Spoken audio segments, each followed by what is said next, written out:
अध्याय 19 विराम चिन्ह।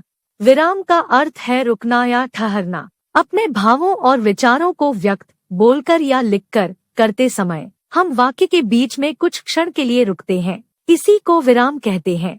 लिखते समय इसे दिखाने के लिए जिन चिन्हों का प्रयोग किया जाता है उन्हें विराम चिन्ह कहते हैं। विराम चिन्हों का सही ज्ञान होना आवश्यक है। इनके गलत प्रयोग से अर्थ का अनर्थ हो जाता है। उदाहरण, रोको मत जाने दो, रोको मत जाने दो। दोनों वाक्यों के अर्थ एक दूसरे के विपरीत हैं।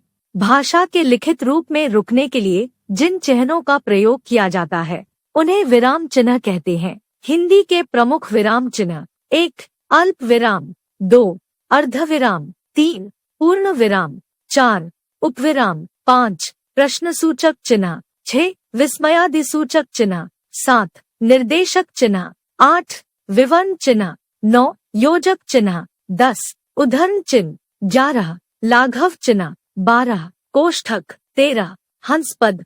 आइए अब इनके प्रयोग के बारे में जान ले। 1 अल्पविराम। इसका प्रयोग निम्नलिखित स्थितियों में किया जाता है। एक ही प्रकार के कई शब्दों का प्रयोग होने पर, जैसे दिल्ली, मुंबई, कोलकाता और चेन्नई बड़े शहर हैं। हाँ, नहीं के बाद 1 हाँ तुम ठीक कहते हो, 2 नहीं मैं ऐसा नहीं कर सकता।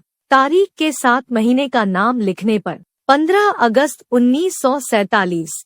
किसी के कथन को उद्धृत करने से पूर्व तिलक ने कहा, स्वराज्य मेरा जन्मसिद्ध अधिकार है। पत्र में संबोधन के बाद, महोदय, प्रिय मित्र, पूज्य पिताजी। 2 अर्धविराम। वाक्य में जहाँ अल्प विराम से कुछ अधिक और पूर्ण विराम से कुछ कम ठहरना हो वहाँ अर्धविराम का प्रयोग किया जाता है। जैसे गांधी जी नहीं रहे, ये अमर हो गए।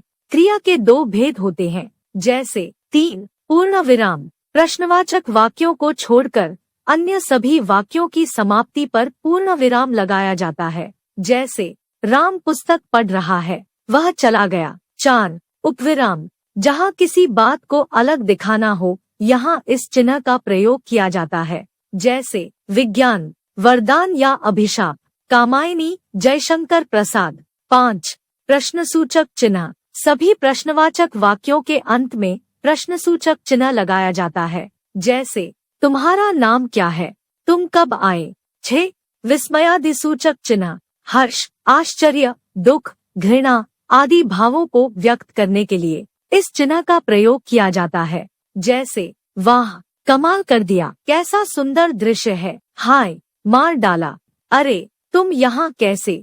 7 निर्देशक चिन्ह। जब किसी बात का विवरण आगे दिखाना हो तो इस चिन्ह का प्रयोग किया जाता है। जैसे सविता ने कहा मैं बीमार हूँ, मालिक बाहर चले जाओ। 8 विवरण चिन्ह। जब किसी बात का विवरण देना हो तब इस चिन्ह का प्रयोग किया जाता है। जैसे संज्ञा के 3 भेद हैं, व्यक्तिवाचक, जातिवाचक और भाववाचक। वनों के लाभ निम्नलिखित है। 9 योजक चिन्ह। 2 शब्दों समानार्थक या विपरीतार्थक के बीच में इस चिन्ह को लगाया जाता है। जैसे सुख दुख, रात दिन। 10 उद्धरण चिन्ह। ये चिन्ह 2 प्रकार के होते हैं, इकहरे, दोहरे। इकहरे उद्धरण चिन्ह का प्रयोग ग्रंथ के नाम, उपनाम में किया जाता है। जैसे कामायनी, रामधारी सिंह दिनकर। दोहरे उद्धरण चिन्ह का प्रयोग कथन को उद्धृत करते समय किया जाता है। जैसे सुभाष चंद्र बोस ने कहा, दिल्ली चलो, जा रहा। लाघव चिन्ह। किसी बड़े या प्रसिद्ध शब्द को संक्षेप में लिखने के लिए लाघव चिन्ह का प्रयोग किया जाता है। जैसे डॉक्टर, पंडित। 12 कोष्ठक। कोष्ठक में वाक्य की वह सामग्री रखी जाती है जो वास्तव में वाक्य का अंग नहीं होती। जैसे वह प्रियंवदा, प्रिय बोलने वाली स्त्री है। गोदान, प्रेमचंद, 1936। 13 हंसपद। लिखते समय किसी शब्द के छूट जाने की स्थिति में संबंधित स्थान पर हंसपद लगाकर ऊपर या हाशिए में छूटा शब्द लिख दिया जाता है। जैसे रमेश ने कहा कि तुम घर चले जाओ, राम बहुत परिश्रमी है। आपने पढ़ा और समझा। विराम का अर्थ है रुकना। भाषा में रुकने के लिए विराम चिन्हों का प्रयोग किया जाता है। हिंदी में निम्नलिखित विराम चिन्हों का प्रयोग किया जाता है।